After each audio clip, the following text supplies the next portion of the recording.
绝大多数人终其一生都在忍受着平庸与痛苦，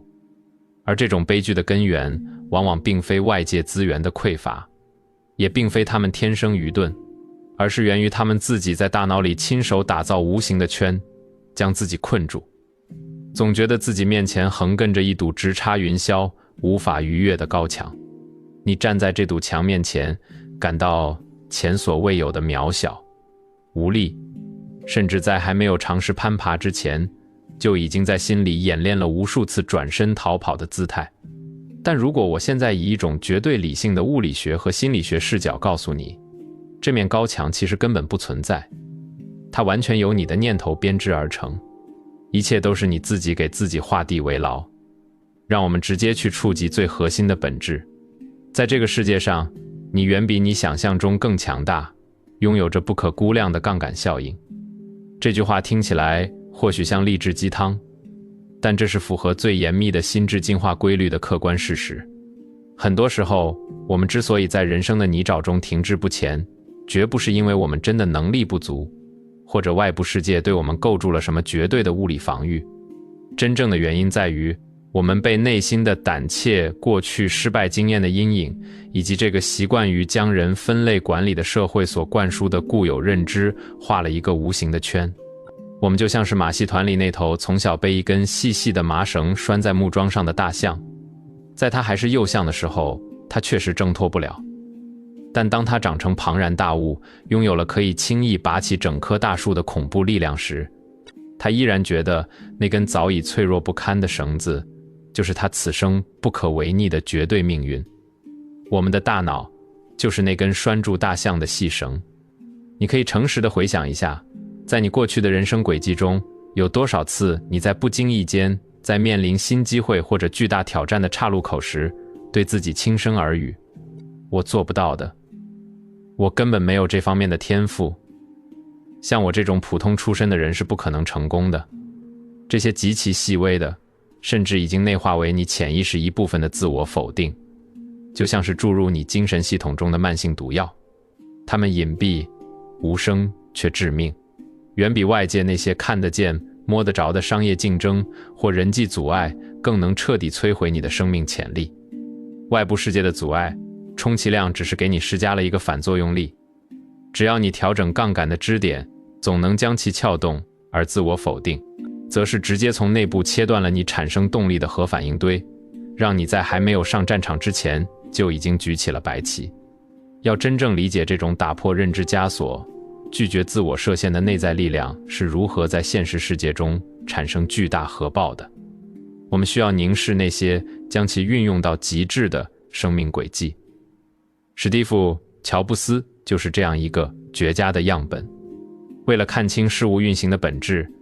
让我们暂时剥离掉今天世俗赋予他的那些诸如科技教父或时代先驱的光环，仅仅把它看作一个在地球上不断试错、不断寻找自身独特杠杆的普通碳基生物。如果按照社会常规设定的人生剧本，乔布斯的出场设定其实并不完美，甚至可以说是拿了一手烂牌。他在非常年轻的时候就做出了辍学的决定。在当时那个年代，甚至在今天很多人的评价体系里，放弃名牌大学的学业，简直就是在自己的额头上狠狠地烙下了一个失败者或盲目冲动的负面标签。但他并没有被这个社会共识所困住，他极其敏锐地察觉到，传统的标准化的大学教育无法满足他对世界底层美学和技术架构的好奇心。他不想把生命浪费在对自己没有复利价值的事情上。辍学不是放弃，而是他拒绝被传统的社会上升通道所限制，是他主动跳出那个无形的圈的第一步。随后，他依靠自己对电子技术和人文艺术交叉领域的特定知识，以及对未来趋势的敏锐直觉，在自家的车库里创立了苹果公司。这本该是一个完美的硅谷逆袭故事。然而，命运最严酷的测试才刚刚开始。当这家他倾注了全部心血，视为生命延伸的公司逐渐壮大，成为举世瞩目的明星企业时，乔布斯却遭遇了商业史上最著名的背叛之一。他被自己亲手创立、亲手挑选的董事会扫地出门。你可以停下来试着去想象一下那种排山倒海般的心理冲击。这就好比你一砖一瓦亲手建起了一座宏伟的城堡，最后却被你雇佣的卫兵毫不留情地赶出了城门，流放荒野。在当时的舆论环境中，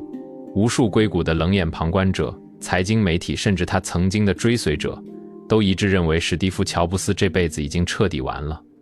他陷入了人生绝对的至暗时刻，几乎所有人都在用他们有限的认知去推断，觉得他从此会一蹶不振。毕竟，被自己创立的公司开除，这个极具羞辱性的标签，其重量足以压垮任何一个心智正常的企业家的精神脊梁。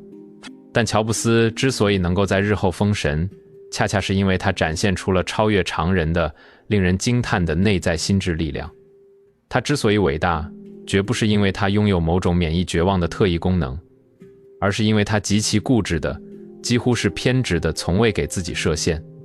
在被驱逐的那段岁月里，他没有将失败者这个恶毒的词汇刻进自己的底层代码中。在他如同精密仪器般运转的大脑里，他非常清晰地知道，苹果公司仅仅是他当时用来实现个人创意和改变世界愿景的一个杠杆工具。现在这个杠杆虽然暂时被别人夺走了，但他这个人，他对于科技与人文结合的独特品味，他那种追求极致的特定知识，作为一切创意的核心源泉，依然完好无损地存在于他的大脑中。他没有在原地哭泣哀嚎，没有沉溺于自我怜悯，而是迅速重拾信心，开始了一场认知的全面重塑。他用行动告诉世界，他不需要别人给他画的那个圈。他转头创办了 Next 电脑公司，去探索更前沿的面向对象编程和操作系统架构。同时，他又极具前瞻性的收购并打造了皮克斯动画工作室，用计算机技术重新定义了电影艺术的边界。他把被放逐在荒野的这几年变成了疯狂复利自己知识和认知的黄金时期。后来的故事，全世界都已经熟知。当苹果公司濒临破产、陷入绝境之时，他又如同王者归来般重返了那家曾经开除他的公司。他带着在 Next 和皮克斯积累的降维打击般的认知，用一系列诸如 iPod、iPhone、iPad 这样具有颠覆性的创新产品，彻底打碎了整个科技、通讯和娱乐行业的边界，直到现在依旧受欢迎。乔布斯用他波澜壮阔的一生，向我们证明了一个极其冷酷却又无比充满希望的底层逻辑。所谓的绝境，不过是社会共识和自我恐惧共同编织出来的，用来限制弱者的假象。绝境本身没有任何毁灭你的物理力量，真正能够毁灭你的，是你对绝境的深深恐惧，以及你对我失败了这个概念的内化认同。如果你认定这只是一段通往更伟大目标的极其崎岖的弯路，那么所有看似毁灭性的打击，最终都会变成你认知升级和心智迭代的极佳垫脚石。从乔布斯在商业修罗场中的绝地反击，自然而然地引出了一个我在观察自然界时常常想到的比喻。想象一颗被深深埋在地下几十厘米处的种子，它的四周是绝对令人窒息的黑暗，没有一丝阳光能够穿透土层，没有微风，只有冰冷和重压。如果这颗种子拥有人类那种极其容易陷入自我否定的复杂思想，并且它习惯于给自己设限，它很可能会在黑暗中绝望地想，这里的环境太恶劣了，四周全是泥土的压迫，我根本看不到任何光明的希望，我也许不可能发芽了，我注定就是一颗会在这里腐烂的石头。如果他真的接受了这个设定，他就真的会在无声无息中腐烂化泥。但是大自然的设计是极其纯粹和刚猛的，真正的种子绝不会这样思考，它没有那种给自己贴上不行标签的无聊机制，它只是极其笃定地遵循着内在 DNA 里那一套向上生长的原始代码。它贪婪地吸收着哪怕最微弱的水分，不顾一切地积蓄力量，向上，再向上，一次次突破土层的阻力，直到最终顶破坚硬的地面，迎接那道属于它的阳光。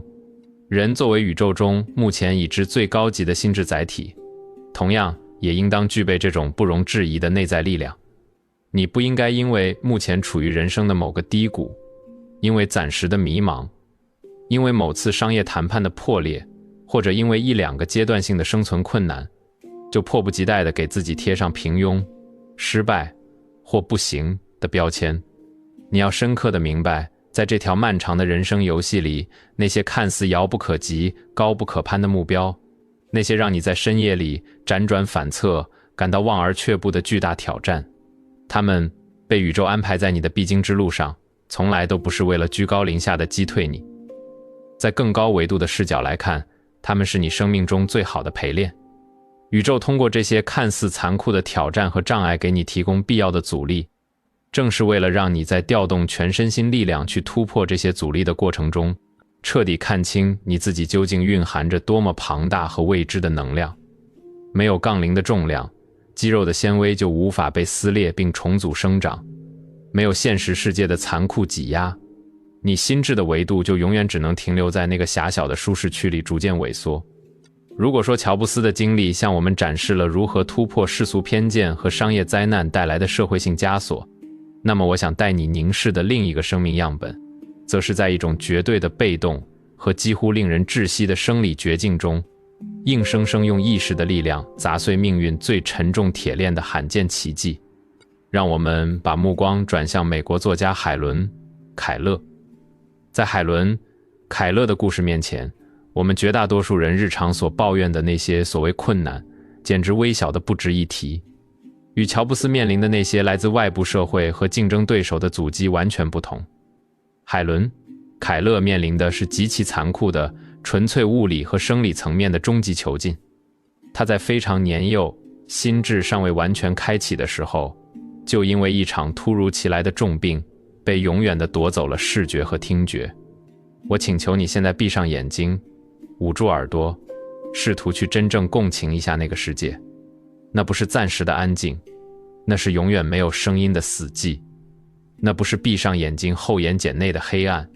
那是永远剥夺了光线概念的无边黑洞。它就像是一个拥有人类灵魂的生命体，却被残忍地永久囚禁在一个与世隔绝的黑暗密封舱里。在19世纪末那种相对落后的医疗和教育条件下，周围所有的成年人，包括当时最权威的社会共识，都已经给他的人生下达了毫无悬念的最终判决书。人们普遍认为，这样一个盲聋哑的残障儿童是绝对无法与正常人进行沟通的，更不用说在这个竞争激烈的社会上有所作为，取得什么成就了，在所有人眼里，他能靠着别人的施舍存活下去，就已经是对造物主最大的感恩了。如果把这种绝对的物理限制放在我们当中的大多数人身上，面对如此清晰、如此不可反驳的命运判决，我们大概率会彻底放弃抵抗，顺从地接受这具残缺肉体带来的无尽黑暗，度过如同植物般的一生。因为这个限制太明显了，它不是心理上的，它是真真切切的肉体缺陷。然而，海伦·凯勒的躯壳深处却潜伏着一种拒绝被物质世界囚禁的极其强悍的灵魂力量。他深陷在这无声无光的绝对黑暗中，却奇迹般的没有被缺陷、残废这些冰冷的标签所困住。他如同那颗在最深土层下拼命寻找生机的种子，最终等来了他生命中最重要的引路人安妮·沙利文老师。在老师近乎无限的耐心和独特的引导下，海伦·凯勒开始了一种常人根本无法想象的在黑暗荒野中的艰难摸索。这不仅仅是学习，这是一场意识试图突破肉身牢笼的越狱。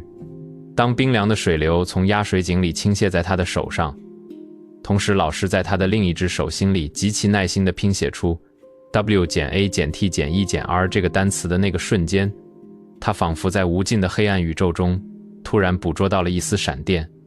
他终于抓住了语言，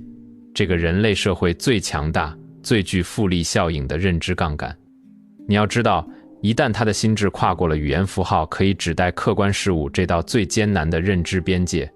他那生理上的残缺就再也无法限制他思想的自由飞翔了。他凭借着极其惊人的毅力，克服了常人哪怕只是想象都会觉得站立的重重困难。他不仅学会了与人沟通的复杂手语，还通过触摸盲文疯狂地吸收人类积累的知识。他学会了阅读，学会了极其优美的写作，甚至还掌握了包括法语、德语在内的多种语言。最终的故事结局让整个世界为之动容。那个曾经被判定为连基本生存沟通都做不到的小女孩，最终成为了享誉全球的伟大作家和教育家。她写下的那篇震撼了无数人灵魂的《假如给我3天光明》，是对所有四肢健全却整日在精神上自我设限的现代人最响亮的一记耳光。她用自己极其艰难却又无比辉煌的一生，用最无可辩驳的铁血行动，向全人类证明了一个真理：即使你的肉体被命运锁死在最极端的黑暗与境之中，只要你的意识不向命运低头，只要你拒绝给自己设限，你内在的潜力依然如同浩瀚的星空一样，是无穷无尽的。乔布斯和海伦·凯勒的故事，一个发生在刀光剑影的现代科技商业丛林，一个发生在对抗自身生理极限的无声暗示。这两者的领域、时代面临的挑战看似有着天壤之别，但如果你能透过表象看本质，你会发现他们的精神内核是高度、绝对一致的。他们都在用自己鲜活的生命轨迹，向我们传达着同一个极其深刻的底层事实：人生的真正极限，从来都不是那些外界强加给我们的所谓客观条件，而是我们自己在头脑中，在心智底层给自己默默扣上的枷锁。你必须保持极度清醒地意识到，我们所处的这个社会本质上就是一个为了维持秩序而高速运转的巨大标签制造机。为了方便管理、分类和维持现状，社会机制、教育系统，甚至你身边的亲朋好友，都会不断地根据你的现状，给你贴上各种各样的标签。你不适合创业，你不是块读书的料，你年纪太大了，不能学新东西了。但是，你有绝对的权利和自由去拒绝签收这些标签。你没有任何义务去认同外界强加给你的设限。一旦你像乔布斯和海伦·凯勒那样，彻底在头脑中引爆并摧毁了那些自我怀疑的认知枷锁，你就会像拨开重重迷雾一样，看见一个完全不一样的自己，一个充满了狂野创造力，拥有极高行动力，充满着无限可能的真实自我。那么，现在的你处于怎样的境地呢？也许你正处于人生的一段漫长低谷期，或许你曾经因为一次倾注心血的创业项目以破产告终，一次准备良久的升学考试名落孙山，从此就像惊弓之鸟一样，再也不敢去尝试任何新的机会。或许你曾经满怀激情，熬了无数个通宵，提出了一个绝妙的想法，却因为主管、同事或者家人的几句轻描淡写的质疑，就瞬间动摇了内心的坚持，把那个想法永远地锁进了抽屉。又或许现在的你正站在人生的某个重要十字路口，因为前方的道路大雾弥漫，充满了极高的不确定性和风险，你就下意识地选择了退缩，重新缩回了那个让你感到绝对安全，但同时也在不可逆转地吞噬你激情的舒适区。我必须坦诚地告诉你，产生这些恐惧和退缩的念头是非常正常的人性本能，它是人类大脑在漫长的进化过程中，为了保护你不被猛兽吃掉，免受致命伤害而保留下来的防御机制。但是，朋友，时代已经变了，请你将这句话深深地刻在你的潜意识里。在现代社会，每一次你在面对挑战时的自我设限，每一次你把我不可能做到当作逃避困难的绝佳借口，都是对你自身生命潜能的极其巨大的不可饶恕的辜负。你要明白，人生这个复杂的开放世界游戏本来就没有固定的通关模板，从来就没有一本由全知全能的神颁布的说明书，严格规定了你到了20岁必须怎样，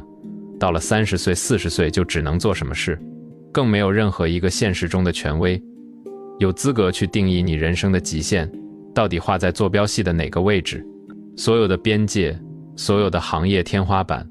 所有的阶层固化论，在拥有不设限心智的人面前，都是纸老虎。这些所谓的限制，全都是我们自己由于对未知的恐惧而给自己量身定制的心理牢笼。如果乔布斯因为辍学没有拿到那一纸文凭，因为被自己创立的公司驱逐出境，就陷入深渊否定自己的创造力，我们今天就不会拥有智能手机这种延伸了人类感官的革命性工具。如果海伦·凯勒因为又忙又聋这种极其绝望的生理设定，就彻底放弃了对人类知识宝库和心智成长的贪婪追求，人类的文学星空里就会永远暗淡了一颗极其璀璨的星辰。他们之所以能够在这个世界上留下极其深刻的烙印，正是因为他们极其固执地坚持不被外界的闲言碎语所定义，坚决不给自己的人生设定任何边界。他们拥有极其罕见的心智炼金术，把那些常人看来绝对不可逾越的致命障碍、挫折乃至肉体的残缺，通通转化成了打磨自己钢铁意志的粗糙砂纸。最终，他们不仅在各自的领域里活成了能够自我发光的恒星，照亮了自己原本可能暗淡的人生，也为后来者照亮了前行的道路。他们用真实到令人窒息的生命轨迹，完美地印证了一个颠扑不破的宇宙真理：只要你坚决不自我设限，持续积累你的特定知识，运用好时代的杠杆，你最终取得的成就一定会远远超越所有人的期待，甚至会惊艳到你自己。那么，作为正在阅读这段文字，作为一个渴望实现认知跃迁和财富自由的个体，你现在究竟应该采取什么行动？我的建议极其直接且具有破坏性，立刻大胆地跳出你现在所处的那个温水煮青蛙般的舒适区。你要明白，在当今这个科技指数级爆发、人工智能以天为单位进化的时代，所谓的舒适区本质上就是一个正在以惊人速度贬值的负债资产。如果你一直贪恋待在舒适区里，从事着那些不需要深度思考、高度重复的机械工作，你以为你是在追求稳定、维持现状，但真相是，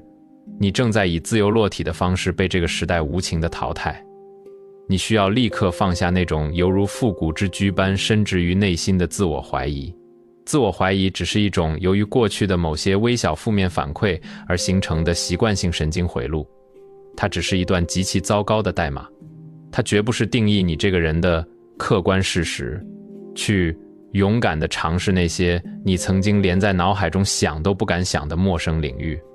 如果你一直觉得自己是个极度内向、不善言辞的人，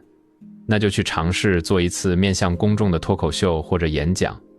去感受那种打破自我人设的快感。如果你一直以文科生自居，觉得自己这辈子都搞不懂复杂的技术逻辑，那就去尝试学习一门基础的 Python 编程，或者去深入了解当前最前沿的 AI 大模型是如何通过神经网络运作的。去死磕并坚持那些你曾经因为遇到了一点点瓶颈，就给自己找了无数个理由想要放弃的事情。在这个世界上，几乎所有真正有价值的事物，其发展轨迹都不是呈现简单的线性增长，而是呈现出极其平缓、极其漫长，随后突然呈指数级爆发的曲线。在突破那个决定性的临界点之前，你会感到极其痛苦，你会觉得一切的努力都仿佛是打在棉花上的徒劳，你会无数次的想要放弃，但只要你能咬紧牙关，不给自己设限，死死地熬过那个令人绝望的平台期，量变引起质变的那一瞬间，你眼前的世界就会豁然开朗。当你真的开始把这种极度开放、绝不设限的认知理念彻底贯彻并付诸于你每天的真实行动中时，你会无比惊讶地发现一种如同魔法般的现象。那些你曾经在深夜里焦虑地演练过无数次，被你视为绝对跨不过去的万丈深渊，其实在你真正鼓起勇气迈出第一步，并且在最痛苦的时候再多坚持咬牙走一步的时候，它就如晨雾般消散了。那些你曾经极度畏缩，以为自己就算拼了这条命也绝对做不到的事情，其实只要你切断所有的退路，不给自己留任何做不到的借口，倾注你全部的心血和注意力，毫无保留的全力以赴去执行。最终，他们不仅能够被圆满解决，甚至会带来远远超出你预期的巨大回报。所以，此时此刻，请停止向你内心的那个懦夫妥协，永远不要再在任何事情上给自己人为的设定边界。你那重达3磅的大脑是一个由上千亿个神经元组成的无比精密的宇宙级仪器，你的意识是一个可以容纳世间万物运行规律的无限空间，你的潜力就像深海下未被探测的能源一样，是无穷无尽的。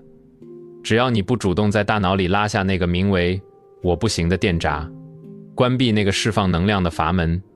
你在这个世界上能调动的力量，远比你现在所能想象到的极限还要强大10000倍。你绝对值得拥有这个世界上更加丰盛、更加自由的生活。你值得拥有一个不用向庸俗现实低头的高贵灵魂。你绝对配得上拥有你曾经在梦里极度渴望，但在醒来后却连伸手去争取的勇气都没有的一切美好事物。这一切命运锁链的万能钥匙，现在就牢牢地握在你自己的手里。这把钥匙的咒语极其简单，那就是从今天起，永远，绝对不要再对你自己说哪怕一次“我不能”。保持内心的极致清醒，建立起一套坚不可摧的、不设限的底层认知系统，比人类历史上的任何一个时期都更加具有决定性的意义。如果你觉得我们今天的这场深度精神对话触动了你，让你重新看到了自己原本被世俗遮蔽的巨大力量，请千万不要让这份宝贵的感悟在关掉页面后就转瞬即逝。认知只有转化为行动，才能产生真正的杠杆效应。把这种不设限的狂野认知变成你明天清晨醒来后面对第一项挑战时的下意识反应。同时，我非常渴望你能参与到这种具有极高复利价值的认知传播网络中来。请务必立刻给这篇内容点个赞，别忘了点击订阅并开启那个关键的小铃铛提示，这样你就绝对不会错过我们下一次探讨。我更希望你在评论区与我对话，告诉我在你过去的人生轨迹中，你曾经给自己设定过的让你损失最惨重的一个限制是什么？而你现在在读完这篇内容之后，又决定采取什么样极其具体的行动去彻底打碎它？无论你现在身处地球的哪一个角落，无论你当下的处境是顺风顺水还是深陷泥潭，请把这句话刻在你的骨头里。真正不设限的，如同星辰般浩瀚的人生，就从你决定不再怀疑自己的这一刻正式开始。我们下次见。